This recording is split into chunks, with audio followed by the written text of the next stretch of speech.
ওই সাইডটা কিন্তু একটু নরম সাইড, একটু ভালো করে সেভাবে করে নে, ঠিক আছে? জি ভাই। চলো এবার ওই সাইডটা দেখি। এই জায়গাটা খেয়াল করো। হ্যাঁ ভাই ঠিক আছে। এদিকে আসো মিস্ত্রি, এই দেখো এই পিলারটা একটু মজবুত করে করে নে, বুঝতে পারিছো? জি ভাই, আপনি নিশ্চিন্তে থাকেন। শোনো মিস্ত্রি, কাজ তো কমপ্লিট, এবার পুরো ঘর মাইপে আমাদের হিসাব কিতাব ক্লিয়ার করতে হবে। আচ্ছা ঠিক আছে ভাই, তাহলে ফিতেটা ধরেন, তাহলে একসাথে মাইপে ফেলাই জিনিসটা। তাহলে আগে আড়াআড়ি মাপি, ঠিক আছে? ওই সাইডে ফিতেটা ধরো। জি ভাই। ওইখানে কত আইছে? ভাই এখানে তো আসছে 5 ফুট 5 ইঞ্চি। আচ্ছা আচ্ছা ঠিক আছে, ফিতা ধরো, হিসাবটা লিখে রাখি।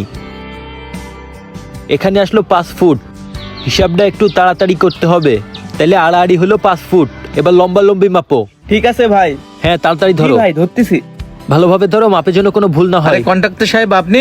ও ভাই এসেছেন, আসসালামু আলাইকুম। ওয়ালাইকুম আসসালাম। কি ব্যাপার, আপনারা মাপা